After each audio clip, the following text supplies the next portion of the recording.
I believe you could do everything. Probably pick any booth in this entire West Hall, pick their product, go launch it, and I bet you'll be successful. So what that means is you actually have to pick what you are going to put your attention to, because you have all options. You have the buffet in front of you. It's not about what you can eat. It's what you want to eat and what's going to make you full and healthy.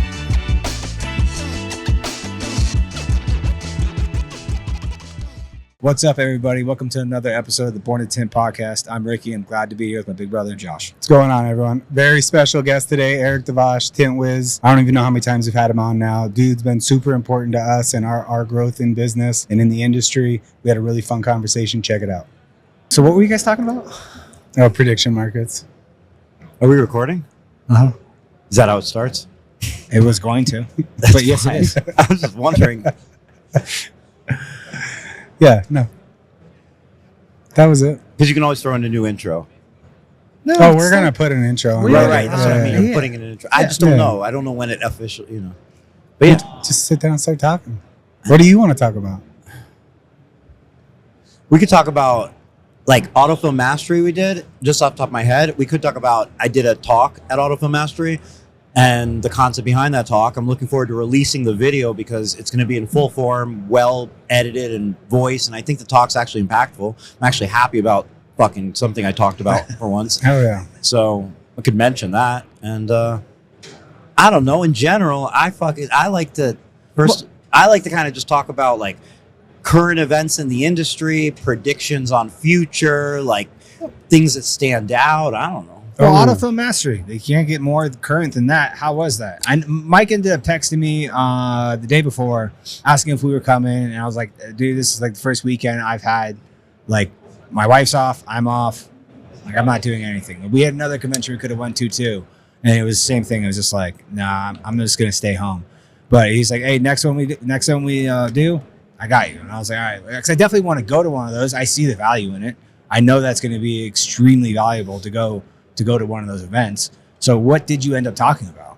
Okay, so I had the opportunity to get on stage and the talk was about addition by subtraction. So the concept being that most of the time in business, people think growth comes by adding more. So like to grow, we need more installers, we need more salespeople, we need more marketing, we need more square feet, we need more. The concept behind addition by subtraction as it relates to business is that just as much growth and oftentimes more can come when you strip away the weight and the pressure and the extra things so that what is already there can actually perform at its best. So what I did was discussed that concept and then related it to the business in a few different ways. One, focusing on the products and your offerings, right? So oftentimes in business, we're at SEMA right now. So what happened was everybody's walking through these halls. They're meeting with their supplier, and their supplier is telling about the new products that they're releasing, the new coatings, the new colors of PPF, and other innovations. And then as entrepreneurs, we come in here and we see all the opportunity, new products, new markups, new industries to get into and so on, new ways to upsell our customers, new ticket price and so on. And what we, I think, miss is that with the opportunity also comes complexity. And then what can happen is as you're building a business, thinking you're building on top of each other, you're actually spreading yourself thinner, you're making yourself more vulnerable, and you're building a business that's, instead of being simple to manage, you're building one that's bigger to manage. And then you have this big problem on your hands. So I tried to share that concept so that while people are typically going into Autofilm Mastery saying, I need more marketing and so on, I need more, you can say, and more is scary, right? More is risky, more puts more overhead and more risk. But when you cut away, you actually have more, you're more nimble, you have more profit, you have more flexibility and so on. And then to tag that topic, I just feel like it's worth mentioning. One of the things we broke out into talking about, one of the 4 aspects is not waiting to get paid. So this concept that we have a lot of people in the industry that are diving into more, but the money isn't following into their pocket. And what they're saying is, I'm building something for the future. It's going to pay off in the future and so on. I'm doing this because I'm going to leave it as a legacy, whatever it is. And what I discussed was, if you say, I'm going to pay out, like you should be working a 40-hour week, 45-hour week, but you're working an 80-hour week. You're making okay money, but maybe not as an 80-hour week person. But what you're saying is, I'm going to cash out one day. I'm building something for the future. And cool. All right, let's talk about it. You're building something for the future. When is the future? 10 to 15 years from now, maybe? I think everybody would be like, that's the future, 10 to 15 years. Cool. Then I asked, how many people here know of another business like theirs that sold for $1 million or more? We had a couple of hands raised. So then I simply say, hey, if you sell your business in 15 years from now, that's $66,000 a year that you can add to today's pay. Then you can discount it for coming in 15 years from now. And you can hope that at the end of selling your business and you got the $66,000 a year you're missing out on, that you have enough to retire. So what I'm trying to say is, hey, you can't just say, I go to work tomorrow and do the same shit every day, 30 days, every month, another month, because tomorrow will not be different. It will be worse. There will be more competitors. You will get burned out. So it's time to cut and not add. And that was the talk. Couldn't agree more. I can't wait to see this whole Yeah. talk. Yeah. That was like the one thing, like graphics wise, like we barely do graphics, and I'm at a point like I am about to get a new printer, but it's more of the fact that I want a new printer that I can print on film, so I can add custom Gradients. Yeah, be able to do that and do that on solar film. So that's a big push for it. Such Otherwise, a moneymaker. I don't want to like touch graphics on cars. Like, and all the small stuff we used to do, I just like, how much? I'm like, 400. Oh yeah, they said we were crazy. I'm like, good. I don't want to deal with that right now. I don't have time to deal with that. Like, it is going to take 30 minutes away from me, and I really don't have a steady enough flow of that work to bring someone on to even do it, to where like all small stickers we don't do. I like commercial fleet, and I've gotten lucky in finding a subcontractor that does all my wraps now, to where all I have to do is either provide the vinyl, this is what you got to do, or the one thing that I've even found someone to do the laminating now, another guy that he's like, that this guy's working with, to where if I hire one, I get both, to where I was like, do you know how to laminate and do all this? He's like, oh yeah, I know, I do all that. I'm like, perfect. So now it's cut down to all I have to do is get it designed, which I use Fiverr now for most of the design work. Mm-hmm. And then I click print, and then I got to watch the machine a little bit. And then now I get to hand over a roll here, laminate, install, here's your photo, do this. Right. And like, I've had to rip myself away from that. And if I couldn't have done that, if I didn't find this installer, I probably 100% would be shutting down the graphics side of our company, because we were way too thin. We don't have enough people for it. We can't do enough of it, but it doesn't do anything for us for our bottom line. Like, there's potential, yes. If I added a couple more people, another printer, marketing and all that, we could. But like, why do that when I can just focus on flat glass and just keep the auto going the way it's going, move my ticket values up in auto, and just focus on flat glass, and it's way easier to manage. Because the reality is you've proven it already. I believe you could do everything. I literally believe you could do everything. You could probably pick any booth in this entire West Hall, pick their product, and go launch it from Green Valley, and I bet you'll be successful, whether it's a separate company or not. I really believe that. And so what that means is you actually have to pick what you are going to put your attention to, because you have all options. You have the buffet in front of you. It's not about what you can eat. It's what do you want to eat and what's going to make you full and healthy and so on. Yeah, flat glass. Lots and lots of flat glass. Right. And then, the benefit too, you're mentioning graphics, and I bet everybody can kind of, if you're in graphics, you can relate with the pull that graphics can bring in a bad way, and also the opportunity that it can have in a great way, especially like you mentioned with gradient frost, because that's can be often a custom request. And not many, if you have a printer, you might not have a printer that prints white. And then, so point being though, that narrows down your time and your profit. Now you have an install, as you cut, you narrow that down. But it also narrows down like marketing, right? Marketing's more simple, because if you only have 3 or 4 services instead of 9 or 10, your marketing becomes clear. Maybe you apply that same principle to your marketing and you say, hey, instead of having 10 places that we market like roulette, and I hope a few of them hit, I'm going to put them in order. I'm going to quantify them. I'm going to figure out which ones bring me the customer avatar and the product that I want. And then I'm going to take all of that effort, not at once, not from Friday to Monday, but I'm going to start taking the effort, and we're putting into number 10. We're going to just put that into number 1. And we don't need to be everywhere. Yep. We just need to be the right places. Yep. And I just think, like, if you look at the last maybe 5-8 years of our industry and how it grew and evolved, and now we have video marketing, consumer awareness, and we went from thinking that $180 was like a reasonable price to talking about $600 tickets and $1,200 tickets because of Tesla's. Like that all happened in the last 6-8 years, right? And spend money on marketing and all these things. Like people weren't really doing that before. But I do think that evolution put people in a place where they go, my top line is up, my energy is down, I'm running myself thin. Where do I go from here?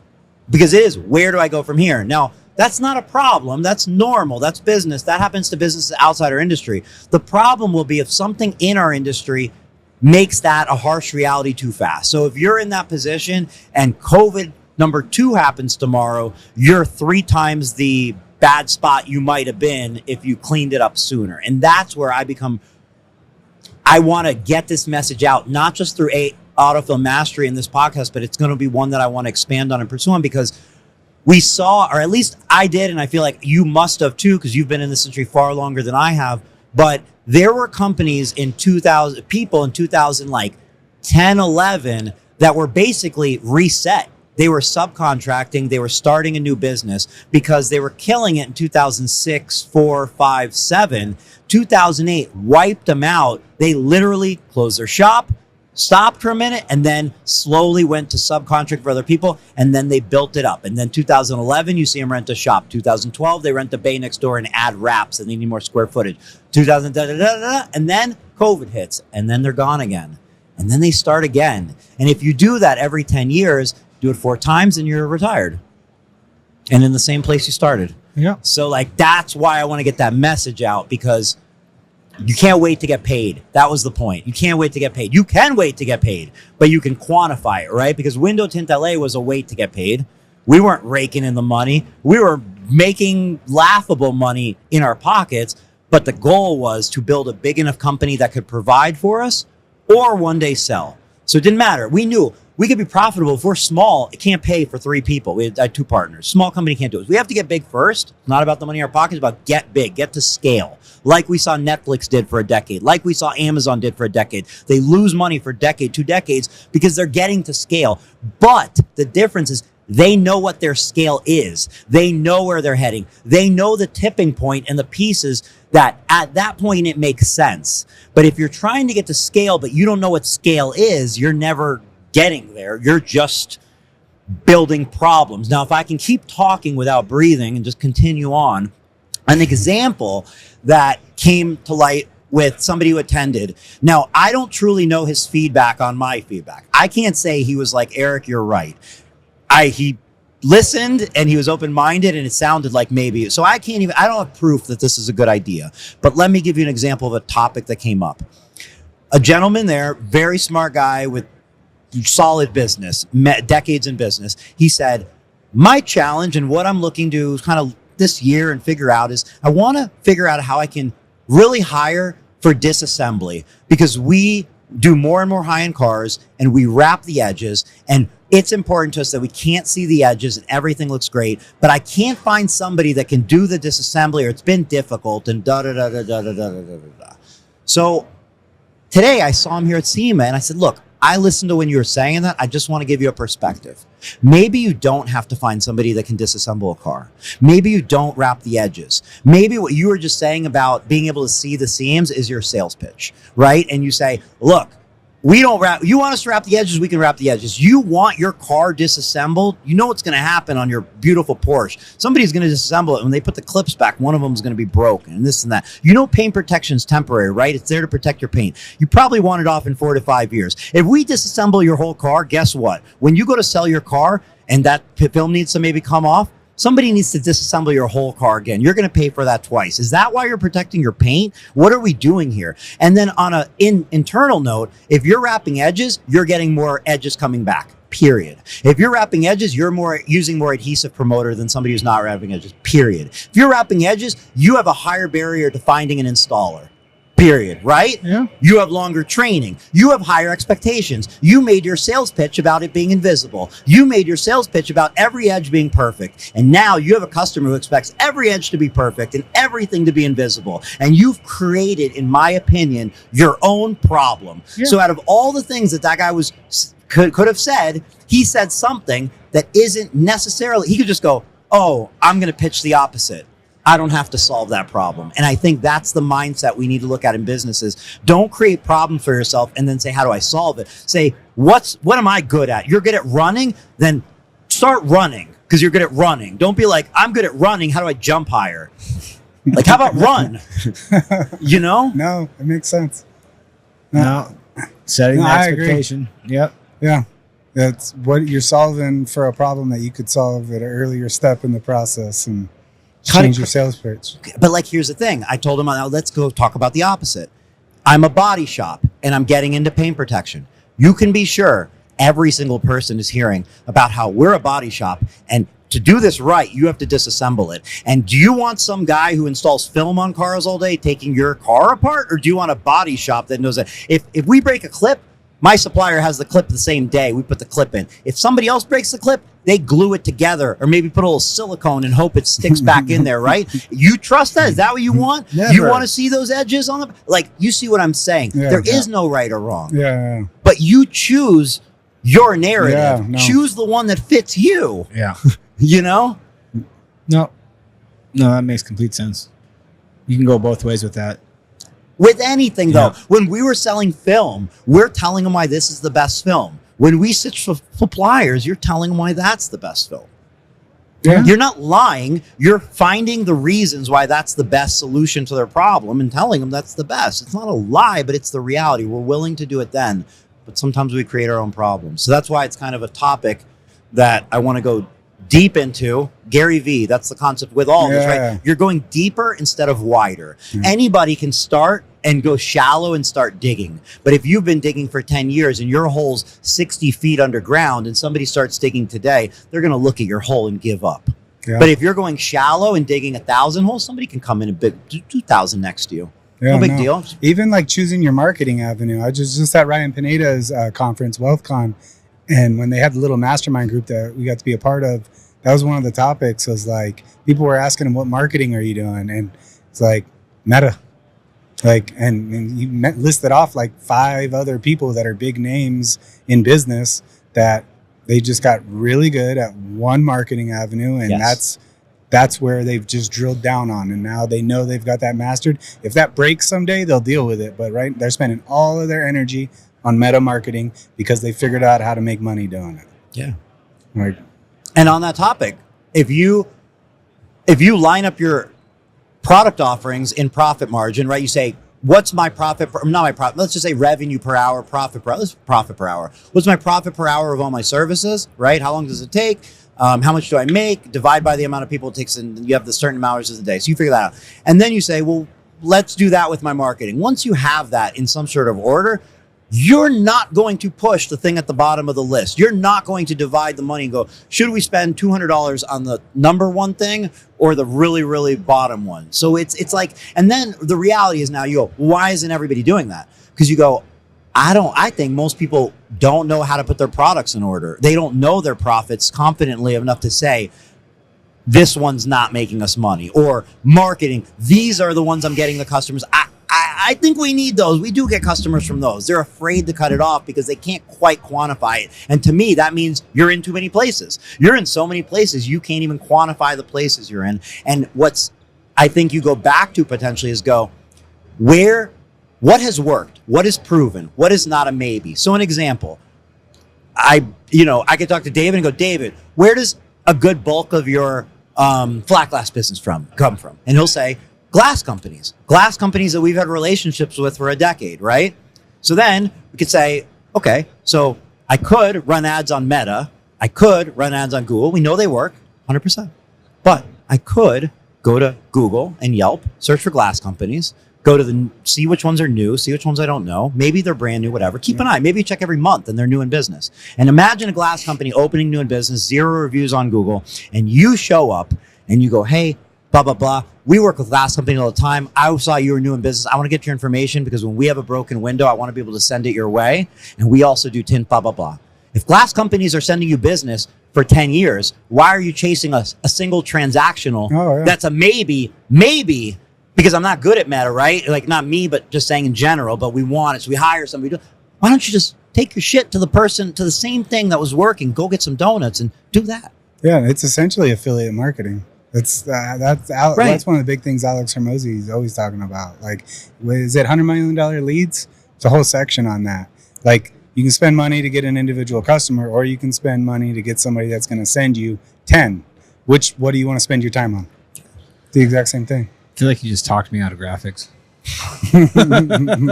and look, and to the point where I know which ones I could still service because I have the means to do it. I can still get the graphics printed for the fleets that I already do because I already have their artwork. So I want to get rid of those.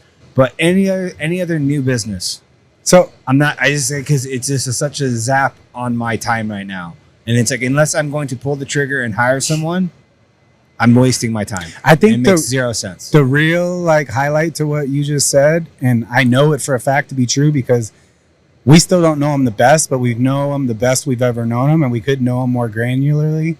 And I think it would be a really valuable piece of content, not knowing your numbers. I think most people don't know their numbers because they just haven't done it. And when they go to do their numbers, I think what happens is it typically gets overcomplicated, not intentionally. Yeah. But I'll give you an example. During Autofilm Mastery, there was a lady who spoke. She's a CFO, super smart. I agree with everything she said. But when she said, you have to know your P&L, you have to understand your P&L. Okay, fair for her, great. I didn't sit down with my accountant in the 20-something years I've ever been in business and gone line by line on P&L. When I talk to David, we're talking about business, and I'm not going like, hey, what's your P&L look like? Okay, what you're looking at is what's your labor rate, how much you paying your guys per day, what's that per hour? Okay, they do a full car. How many hours does that take? How much was the labor? Let's guesstimate the film approximately, right? You know your overhead. It's just basically, let's take rent, power, water, internet. Keep it really simple. Admin. Let's just call it 50% of the admin times to auto, 50% to flat. We just figured out our numbers. That's it. So now if we say, hey, I have a car that has 3 pounds of bird doo-doo on the windshield and we need to tint the windshield, how much should I charge? I can simply say, how long is it going to take? It's going to take 4 hours. Well, to be equivalent to our other services, it needs to be that times 4. And you're simple and you're not wondering. And you can't go, but we could probably do it for less because maybe it'll come off easy. No. You have 4 hours. Do you want to waste your time or your staff's time? Or what are we doing here? And the thing is, you have to factor in pain in the ass too. So if your installer is going to look at that and go, that's what you want me to fucking do right now? You have to factor that in and go, I charged more. I'm giving you this. Yep. We're all winning on this. And they go, this guy's thinking about me ahead of time. He's not dumping crap on me. He's looking out for me. So the next thing comes along, I'm down. And there is that's kind of the point. The point is you don't need to know your numbers, be overwhelmed. You know how much you're paying the person. You know how many hours are in the day, and you know the film cost. Now you know your numbers. And I think the spot where most people already do this, at least in flat glass, I hope, for us, French paints. Most jobs I'm pricing per square foot. Right. When it gets to French paints, I'm pricing in time. Time and per paint or per hour. And I'm gonna pay my guys more. Typically we do per paint, but we've calculated out the time. Which is the same thing. It's your point. Exactly. It's the same thing. Time so that's something we paint. already do. Right. You just got to apply that to everything. And be willing to say, I'm going to take the effort from here and go in here because most people are saying, I can't afford to. I need every dollar I'm getting in this week to be able to cover my bills. So I can't turn that down. I know it's not that profitable. But the truth is, that time will be, if you reinvest it in, because it's not about doing less for the sake of doing less. It's about doing less so you can take that time and do more with intention and, a focus. So the scary part is the cutting. But the reality is when you take that time and actually put it towards something valuable, you then go, what was I doing? Yeah. As long as you reinvest that time. And that's the problem with the whole efficiency thing. You're going to get real efficient and save time to apply it somewhere else. You've got to do it. You've got to do it. So example, somebody wants you to install a graphic on their car that's going to take you 3 hours and they want to pay $150. And you say, well, I have nothing in the books and I have a guy sitting there, so maybe I could pay him $150. We can make $150. It's a revenue. At least it's 150 added. Okay, true. But that 3 hours, he could drive to 2 glass companies, bring them donuts, shake their hand, and schedule a $2,000 flat glass job that week by accident, right? That, hey, we had this window. The guy didn't show up last week. Are you able to do it? Do you have blackout? And you go, I could be there tonight. No problem. Okay, one hand you go, well, we needed the 150. On the other hand, you go, you didn't know about the 800 you just fucking missed. And then the relationship you built and da-da-da. That's the scary part. And that's where it comes to, you can't have a giant financial operation. Maybe the first step is cut marketing that you think is kind of maybe not so good. Free up some money. That gives you a little breathing room to make these moves. Because if you have no breathing room, it's extremely difficult to do what I'm saying. It's extremely difficult because the bill will come and the money won't be in the bank if it didn't work out exactly like I'm saying. You need a little bit of runway, a 30 days, a 90 days, a 60 days. So that's, again, to me, comes from cutting. What can we cut? Not staff.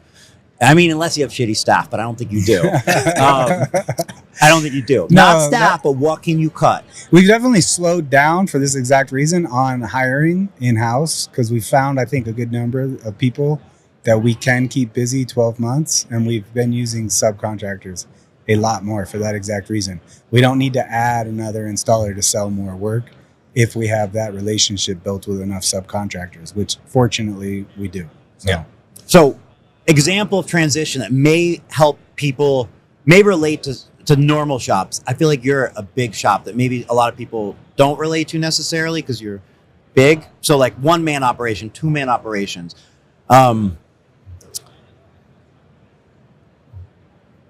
But this relates to you as well. You're running ads, you're answering the phones, you're doing a lot of quoting, and you say, this is where we're at. Now I say, cut these ads, save that money. It's $300 a day, $200 a day. And you say, but I'm going to get less calls and I'm going to do less business. I say, you're right. But that admin's going to be answering the phone less time, sending out less quotes. We're going to take that admin's time. They're going to still do those quotes, but now they're going to do a follow-up the next day. They're going to do a follow-up 5 hours later, 4 hours later, from the morning to the evening. Now, the follow-up isn't going to be, hi, I'm following up because I want your money. The follow-up is going to be when you get a quote at 10 a.m. that was a red Camry, at 3 p.m., you're pulling up a red Camry in Tintwiz that you've done 2 years ago or 1 year ago that is a similar model to theirs, and you're sending them a text message. Hey, Linda, I know I spoke to you this morning about your Camry. We just had one come in, and I wanted to show you what it looks like with 30% on the front and 50% on the back. That's it. And what do you think is going to happen? More people are going to convert. You're starting a conversation. So instead of more money to Meta, somebody to manage that, more phone calls to answer, more opportunities, which people think, I need more opportunities. It's more depth into that customer. Hey, you're a Camry, but I remembered you, and we do Camrys. And here's one like yours. So people like you are coming to people like us. And here I am reaching out to you without anything but just a quick like, hey, I just talked to you. This is like yours. Yeah. That to me is better than chasing more opportunities, chasing more no's, chasing whatever. Yeah. Or like for the flat glass side, spend that time to go to the glass shops or the turf installation companies or whatever. Yeah. Or send a photo to the person you gave an estimate to. Hey, this is what this house looks like tinted in this film. We did a house in your neighborhood 3 weeks ago. We already show them those photos in the sales process. Maybe that's just one photo of one window. Well, yeah, we would have to start having after photos taken on all the projects, but we could totally do that. No problem implementing it as long as the follow-up falls through. So another simple one, right? Like it's free to do, but you can't do it if your admin's burnt out. Is for auto, you do whatever, 30 auto a week, 50 auto a week, whatever it is that passes through your shop or anybody's shop, right? 6 days later, 15 days later, 10 days later, call the customer, whatever it is. But it's just every customer. Hey, Mary, I remember you came in, it's been 10 days. I just want to make sure you're happy with the tint, everything cured perfectly, everything's clean, bubble free. Yep. Okay, cool. Hey, if you ever need tint for your home, we do it. It's a different film. It's not dark like it is for your car. It's clear and it's for heat and privacy. We can do a free consultation. Just want to let you know in case it ever comes up. Have a great day. Hang up the phone. Yeah. You're not, hey, do you also need it for, no. And you're not just saying, we also do homes if you'd like a free consultation. You're saying, we also do homes, but it's different than your car. It's not dark. It's for heat and privacy and security. So if you have a room that gets really hot this summer, we can fix that. Have a good day. Not you want us to come out. Have a good day. And what you're doing there is obviously you're going to cross-sell some of those people. Yeah. But you might even earn some reviews. But you're also going to eliminate the person who goes, I've been meaning to call you because I have a bubble in my window. And you're going to go, no problem. That's why I called you to check. We'll bring it by. We'll take care of it. Now, that same pain in the ass, could have left you a review because they go, I never heard from these people. They left a bubble in my window. I'll leave them a review so they call me, because that's the right. Now you're calling them, you're being reactive. Hey, I saw you left a review. Yeah. Bubble's no big deal. Come in, we'll fix it. And they're like, well, what else are you going to do for me? Because I left you this review already, and now I know I have the leverage. So what I'm saying is that upsell, if you asked 100 shops, why don't you call your customers afterwards and do that? They'll go, we're too busy. But then you're like, what do you want out of your business? Well, we need more business. We need more money. So it's like, you're too busy, but what's your goal then? If you're too busy, you're good. We're too busy, but we need more money. So like, that's a scenario a lot of people are in. They'll tell you, I'm too busy to do that. But then they also are trying to grow. So it's confusing is what I'm saying. No. You know? Oh, absolutely. No, So- that's what we've been slowly doing over the past, I want to say slowly, it's been just like this year, is we had too many leads. We had to turn down our marketing because we didn't have another salesperson. It was only Josh. He was doing 10 to 12 consultations a day, for like 7 days a week. And it was at a point, and then we were also booked out too. So it's like, even if you landed all these, we don't have the labor to do it at the moment. So I was about to have a labor problem. And so then we turned down our marketing. Yeah, obviously we had the reaction, leads went down, but it made sense for us though. And everything you're saying right now, that's the next thing that we're working on right now is a follow-up process that we can actually follow through with to see what we get in return. To where instead of having to worry about spending a lot, we can already just, as long as we know this follow-up process, we hit it in this many days, do it just like this, we're getting this kind of return off it. Shit, I don't want to spend any more money. Or we do it and we don't get anything from it. And it's one of those things where, okay, well, at least we did it for 4 to 6 weeks. We know what the reaction is going to be with actually doing it or not. Right. To where now we know where we're going to go. No, I couldn't agree more. Yeah. I mean, that's been a lot of the information we've done with high level. I mean, I know it's happening really good on the automotive side. Yeah. Yeah. And you know, to your point, you're like, hey, that's what we're working on now. That's the point, is like the business that you have today is not the business that your father started 40 years ago, 42 years ago. It's a business that evolved, right? So your business identity wasn't decided in 1983 and now it's written in stone and it's today. Your business identity has changed. So it's important to, you know, just acknowledge that and make those adjustments. It's being aware of it and doing it. Everybody runs into those things. Oh, yeah. Nobody is starting the business going, I'm going to do follow-ups this way, because you get into business, you learn, you move on, you evolve. But the key is, don't think it's going to get better unless you change something. And these are the kind of things that you can at least, if I'm saying something, if you're listening to this and I'm saying something, what I hope happens, if you thought that was right beforehand, you hear me say it again, it helps drive you forward to go, okay, this is worth trying. An example with that would be when we were our second year into Window Tint LA and we were growing greatly, and we were growing through Google Ads basically was our number, Google Ads and SEO. I happened to hear Gary Vee. This is when I started listening to Gary Vee. And I cannot forget him, remember, talking about his wine business, dad's wine business, and him running Google Ads, and him being one of the first to bid on wine keywords. And when they went up, him thinking they were too expensive and they were still so cheap. And his biggest regret was that he didn't put more money into Google Ads, all of it. Because he was like, I did dump money into Google Ads, but I still did this. I still did that. I still did this. And in retrospect, when I was thinking that was expensive, it was still cheap. I should have gone all in. And at that moment, what I was thinking was, we're doing good on Google Ads. We're going to hit $1 million this year. $1 million businesses run ads on TV. $1 million businesses go on the radio. $1 million businesses have a jingle. This was my thought. And Gary Vee said, I wish I would have gone on ads where I said, I hear you, Gary. And we didn't go down the TV deal. We said, let's see what happens if we go more into Google, more into Google, more into Google, and more into Yelp, because they were at the time Yelp, and more for organic. And he took something that was in my head and said, I'm going to confirm it for you. I'm going to give you the confidence to do it. And I think that's why these podcasts are so important. It's not about like, oh, I would run a perfect tint business. If I'm running a tint business for the next year, we could sit down here and you guys could tell me all the things that I'm missing and I'll agree with you because it's true. That's the reality of life. But I think what's so valuable about these events, whether it be autofilm mastery, whether it be this, WFCT, and so on, SEMA, is getting together and understanding, oh, these are common interests, this common issues. I'm not broken. These are solutions. This is a possible solution that he's doing or he believes in, and so on, and moving. That's business.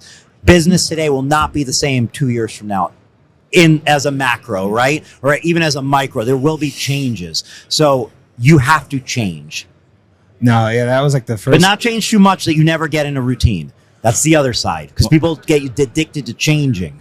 So anyway. No, that was like our first meeting we had when we brought Ryan on to be our business mentor. Is that we sat down, we talked for I think 3+ hours, and we went over kind of the 5 key aspects: our offer, our marketing, and like just those certain things. To where it's like the first problem that we found was, all right, your offer, you guys need to raise your prices. Like, you guys are crushing yourself. We went through all of our numbers, where our labor is, material, and all that. And he's like, raise your prices. And then after that, it was the next thing, and the next thing, the next thing. He goes, and then when we get all done with that, you probably get hit a plateau. Then we go back to the board. We find which one of those 5 we can pull the lever on that makes the most sense right now. We pull that lever. When you get that one pulled, guess what? You're going to one of the other ones. And he goes, it's the same process over and over and over again. And it doesn't stop. You'll grow, you plateau, you figure out what's going on, you change your offer, do whatever. You grow again, plateau, and just never stop doing that. That's where, like, the thing we're working on right now is organic pitching, which that was my category, and I'm going to get chewed out the next time we sit down. Well, it's not chewed out. He's just going to pretty much say, this didn't follow through. I've put out some videos. I need to be putting out one a day, because that's the one thing we don't do with our social media is just an organic pitch every day. And to where it's like you see installations, you see see the podcast, but you don't see me just offering or talking about like security film. I should have like 6 to 7 security films a month. Some for solar for a residential commercial, and then also for auto. Shut up. He said 6, 7. I had to do it. Oh yeah. Shoot me. To where it's like we need to have that going out. It's not just to help with the slow time, and you keep doing it to where it now becomes that's the constant. Now you're doing it through the time where you don't need to technically do it because our Google AdWords and Meta crush in the summer. But imagine what will happen if you continue doing that the entire year. And then as you start doing it, because the first couple months sucked, and it's like I have to realize like I don't do this all the time. These are going to not be as good to begin with, and then I will get better at it. And I've slowly, as I've tried to shoot new ones, they've taken me less time. The first one took me like an hour and a half, I think, something like that. It was stupid. And it was just one of those things like that. He's like, we've never worked on this, because I pointed because he's like, I'm not saying that you don't have any, like you haven't been doing anything. We haven't addressed this because it hasn't been an issue yet. Because everything else we were working on other parts of the business. Like, don't think you can work on everything all at once, because you're never going to actually fix the thing that you're trying to fix. Like, you're going to cut into it real slow, dig into it slow, create that shallow hole, and then if you move on to the next thing, did you actually fix it, or is it still broken? You just thought it was fixed because of other circumstances. So I'd say that's probably where we've seen the most of our growth the past like year and a half, especially like at first last year, we were definitely way too bulky as a company. This year, just by naturally, we lost a couple people here, there, and we've definitely as trimmed as we've ever been, but we're still doing what we did last year, if not more efficiently with better offers to where it's like, all right, like that worked and we're not struggling right now. And then if I do need the extra help when it comes to the labor, like I have now created that network, even from auto installers to PPF guys, wrap guys, and then flat glass, to where like I know guys that I have no problem reaching out to, and take away the fact that like, well, these are our installers. Like, no, any one of my subcontractors, I would hire them in a heartbeat, but they want to do their own thing. They have their own business, and they are owner operators, and they want to come subcontract because it's like, oh, damn, you got 3,000 square feet for me this week?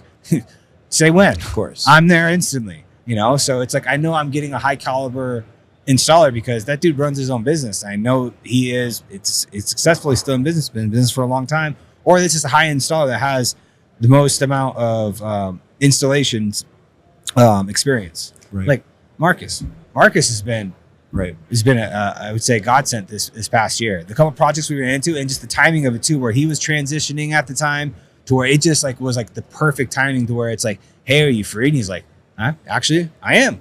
And we're able to use him for like 10 days during the summer. We just had a project 2 weeks ago where it's same thing. He was going through a transition. I called him. He kind of let me know what was up. And I was like, well, actually, what I was calling you for, can you be here Monday? I have 1,600 square feet to come do. And I laid the job out for him. He's like, see you then. That was one thing I needed to grow this year was the subcontracting network, because you can't have a gigantic team yourself. Right. Because now you're beholden to make sure that you always have that workflow at all times, no matter what. And that is stressful as all hell.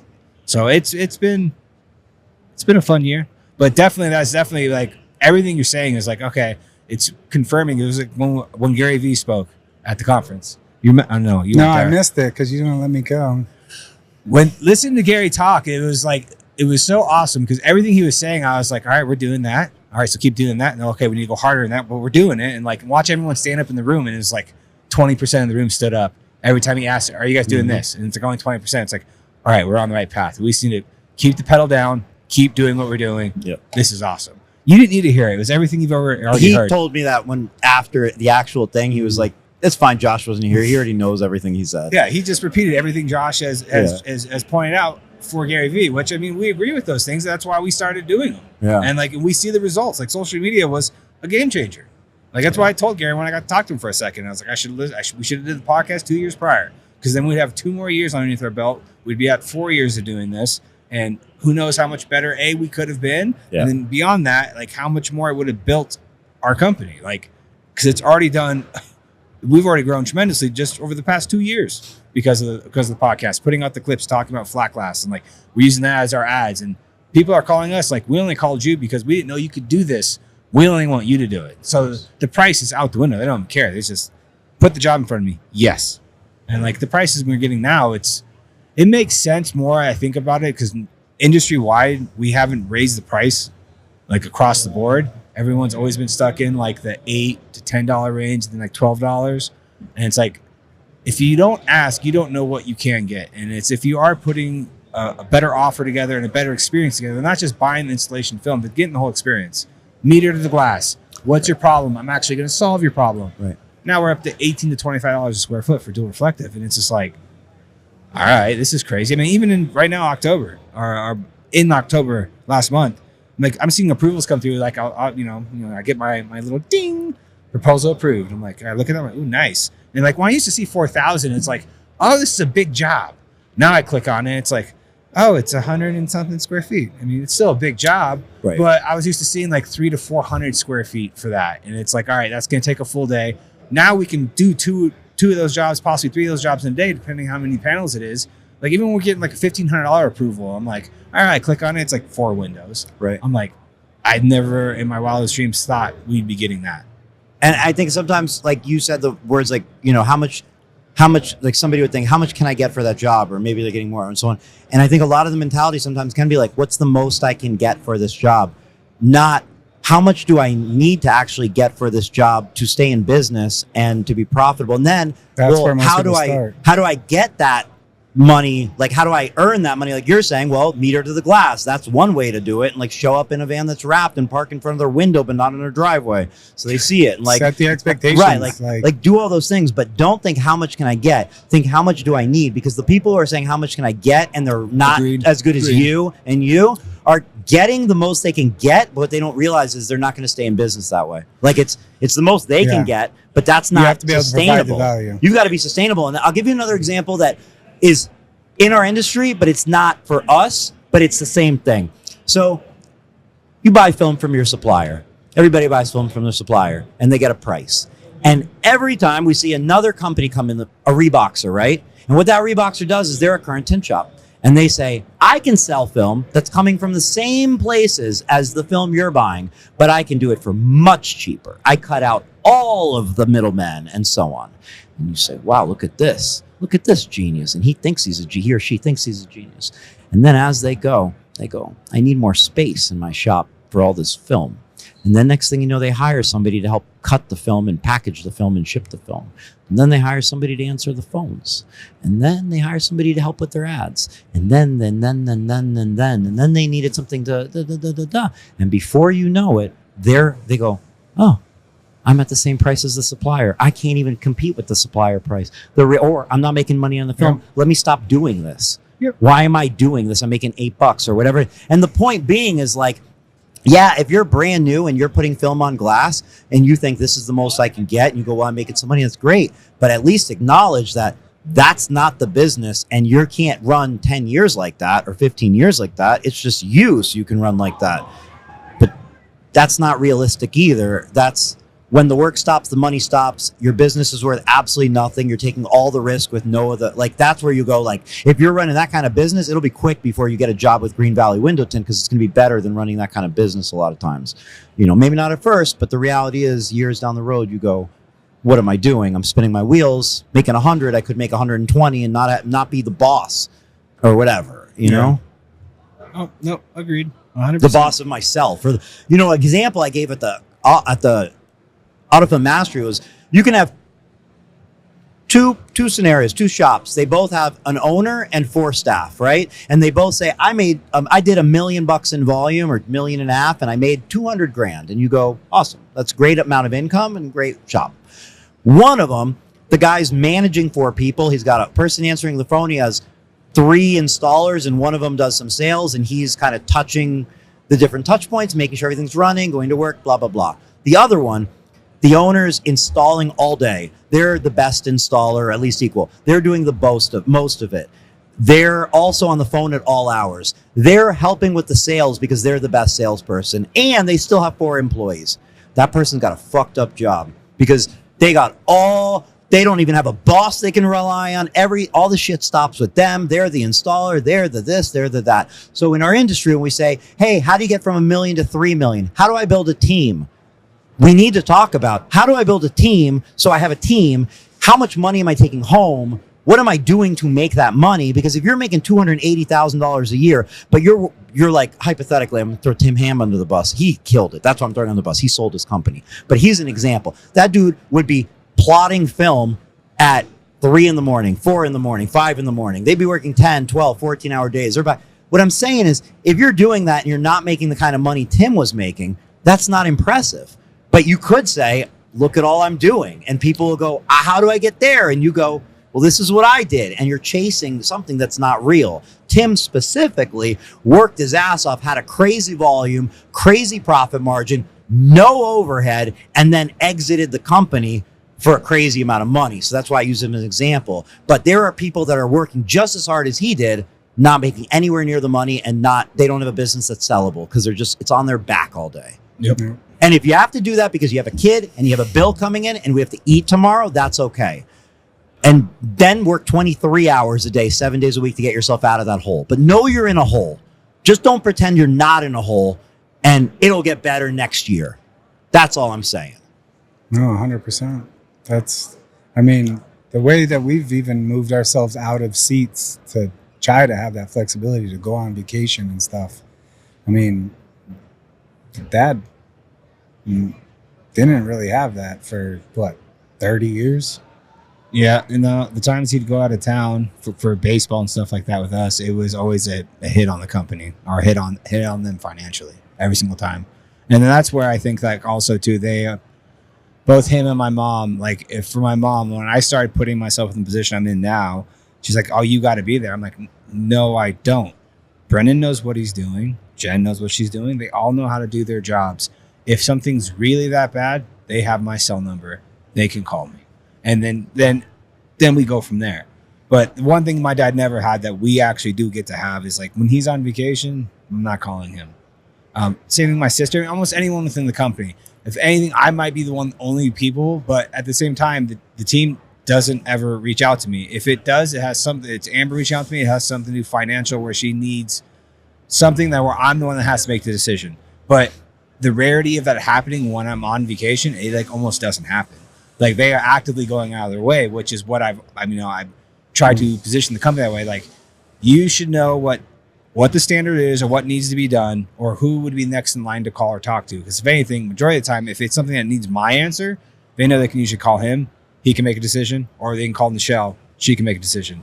To my dad didn't have that, where, like, I've been able to go take like a 10-day vacation where I'll take out the middle of my week and put it in between my weekends, to where I can go back to the East Coast and spend time with my family, with my wife's family, to where, like, I'm relatively, like, I'm snooping a little bit, and it's more likely I see, like, approval come to. I'm like, yeah, that's nice. Like, yep, I got zero to worry about. Like, it's just confirming more of what I already knew, But yeah, my dad didn't have that at all, and Yeah, that but was it a hard. because we've built a pretty awesome team. You built an awesome team, and we're fortunate to be in technological age, which makes feeling connected to your business different than I'm sure it did for your dad back then. Oh yeah, Tintwiz. I mean, the alerts of stuff approving, like when you're that's when you nice. No, Thank you. And I mean it. I wasn't setting myself up for that technology. No. Oh no! I literally mean a video call or anything is like. Oh yeah, if there was something at the shop where someone they truly just they can't solve something, and it's like FaceTime you real quick. No problem, right? This. Yeah. Okay, good. All right. And sometimes like getting pulled back into the business for something that's not a fire is awesome. Like I was at my daughter's cross country meet last Friday, and she's at regional meet, and the race gets over, and like she did good. We're celebrating, and all of a sudden I'm getting a call from a customer that's coming through that I know it's a customer, and I answered it real quick, and someone I gave a bid like 4 months ago that just wanted to go over it again real quick because now he's ready to do it. Yeah, it's like a $7,000 job that all of a sudden I'm going over it with him again real quick. Okay, cool. Let's prove it. Let's schedule it. Like I'm cool to get pulled away for 10 minutes for something like that.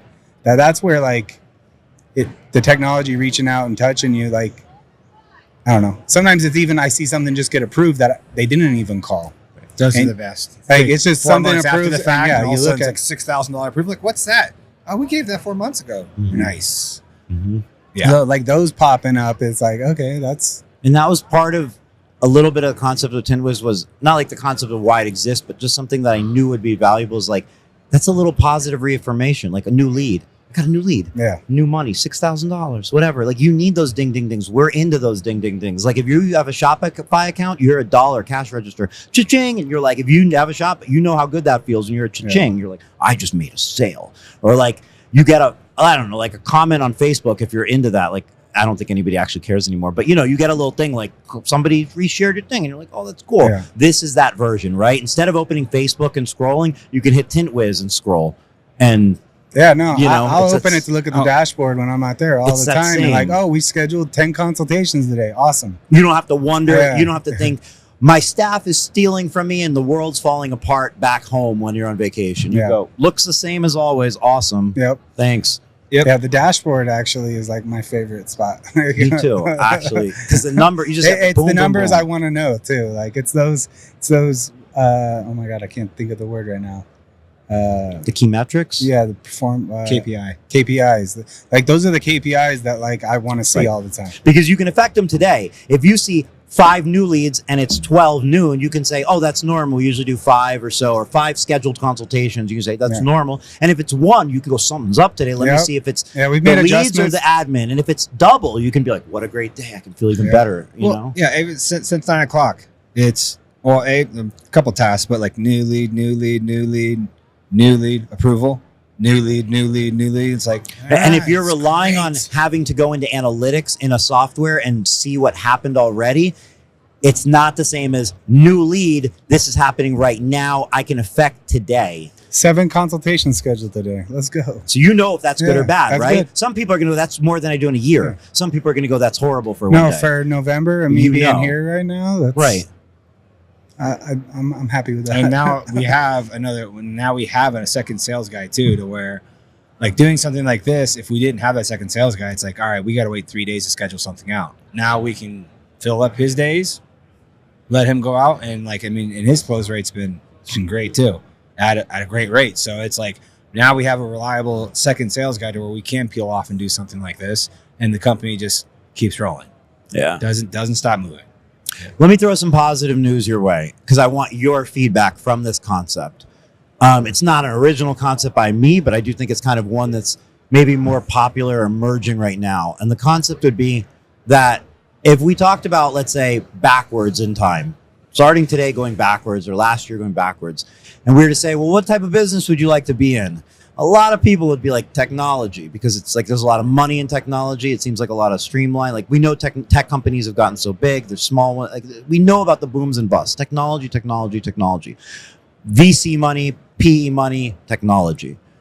Now with AI changing the entire planet as we know it, it seems like, I believe, makes sense to me from when I've heard it, and now I start to kind of visualize it and believe it, that in 5 years from now and 10 years from now, your business will be the technology. Because what will happen is there's billions and billions and tens and hundreds of billions of money being poured in investments in new companies and existing companies. And a lot of that currently is technology. But when AI turns that on its head and takes and wipes out a giant amount of those tech companies, what's going to happen is the money that's going into investment is going to say, I'm not investing in new technology. Like, what is even new technology at that point, right? What is that? We can't even necessarily conceptualize that. So what will not change so fast and what will potentially be a safer place to put the money is a business like window tinting, like paint protection film, because we know AI will not put the film on the car. Now, will it invent a robot to put the film on the car and the AI will be able to do it perfectly? Maybe, but I feel we're safe. We're going to be dead by then. So, or at least, I don't know. It should be a while. And we're pretty far. Yeah. Technology is awesome, but when you get down to the reality of how it actually works and like, could you really have a robot and so on doing that? There's nothing even close right now that's realistic. They might be able to vacuum, but they're not going to tint a window anytime soon. Barely be able to vacuum. Maybe the Roomba we're talking, but not even a robot holding a vacuum. That's not even possible. Got that. So wait, some of those humanoid ones are pretty But they're crazy fake. right No, now. they're fake. That's the thing. That's all fake. All the humanoid thing, the one that went viral this week, all of that's fake. It does really? nothing. The only thing in the demo it's showing you is remote control being done by another person. It's all hype. It's like a viral nonsense campaign, but it looks amazing. We want to believe it. I love the idea. It just doesn't exist. Scare people. It just doesn't exist. So my point being is, the beginning of this podcast was all about the challenges and hard parts of this business. I do believe this business is unbelievable opportunity. And I think it's going to pay off to those who build a great business in the next 5-10 years, because I think the exits are going to go from rare and few and far in between to big, massive consolidations with big money going to scoop up. Because when somebody starts scooping up, somebody else says, we need to catch up. And somebody else says, how do we catch up to both those two? And that's money, money, money. And the tin industry is primed for it because there is no big national leader. Exactly. There is in glazing. There's in no plumbing. franchise. There is in every other. Yes. Yeah, no. It doesn't exist. So what I'm saying is, while we're kind of like, it in a way, it could be like a mood downer. Really, the reality is you build this company, and this could be a company that right now might sell for $1.5 million, maybe 2, maybe 2.5. I don't know. But in 10 years from now, 8 years from now, it could be 15 or 20 is what I'm saying. It's going to have, it could have that technology. By then, it might just be multiple. a couple Bitcoin. Yeah, well, it could be right. But it could be that. It could be that multiple just goes from 3 to 4 to 15 to 18. Yeah. And then you are there to scoop it up. And that's the cash out at the end. I think that's a good spot to aim for and the podcast, wrap it up. But good place to aim. Yeah. No, I would say that's kind of, looking at it from that scope, I've never thought about it that way, because that does make sense, because eventually AI is going to outpace everything. And it's like, what's new technology by then? 8 years from now, I say, I'm starting Tintwiz. Technology will probably say, you have no chance. Zero. I have no chance of doing it. I could can't just do ask it. Grok to make my own version of it. But then if I say AI tint my windows, I got to go to you and pay you, and I'm done. I have no way around it. It's funny, at WealthCon, the mastermind that you missed, that was Pineda's thesis for the next coming years, is that digital is going to get so saturated because of AI that the world's going to go more physical. That's exactly why he's doing the M19 golf thing, is he's creating physical experience to go do that isn't digital. But like physical trades, it's kind of the same thing. It's at. Yeah. Well, and people need to get trained to do that too. So that's the whole point of the academy. Yeah. But no, I think that's about a perfect spot to wrap up. We appreciate you come sit down with us. We always appreciate the support. It's always felt, and thank you for. You helped more than anyone. I would say, helped this come to life. So thank you. The feeling's mutual, and you know how much support like you guys have given throughout the years. But I can't not go back to like the early years, right, where there was no like real podcast or whatever. We were in COVID and whatever. You guys were making videos about you using Tintwiz when is like you were one of the first. Anyway, point being, like, whatever support you feel from me, it's it's my thank you to you for the support you guys provided to me before I ever met you even. You know what I mean? So thank you guys. And thank you for the opportunity to talk and share this message. Oh, absolutely. Anytime. Yeah, I mean, beyond even all the physical and sending swag and supporting us in this whole thing, just the fresh breath of air you brought to the industry on like even open our eyes to like a different way to operate. Yeah. I think that's been the biggest, like on top of everything else and just the friendship, opening our eyes to like a different way to do it. And then just living that and just doing it by example has been, I can't put it into words, man. I really appreciate it. Thank you so much. Well, to be honest, I think you were one of the top people I called when I was kind of going back and forth between manufacturers. You know, before we actually hear that, Solar Guard? Nobody else? I'm just kidding. Yeah, but no, you were a part of the couple people I called about I needed a fresh opinion. I needed a take on it, and we had a great conversation. And I'm very happy with the direction we chose and we went. And it's such an important decision, and I do feel like you guys seem to have such a great relationship. But it's such an important decision. Not that we can't extend the podcast, but you should evaluate who you're partners with, who you're buying the films with, and understand that it needs to be a two-way thing. And if it's not, you can find somebody else. No, definitely needs to be a partnership. And that's what I feel like we did with you too. So. Thank you. Thank you guys. No, thank you. Oh, I got a mic. Oh, sorry. Thank you. Thank you. All right, guys. Appreciate you guys following along. Until next time, have a good one. Thank you.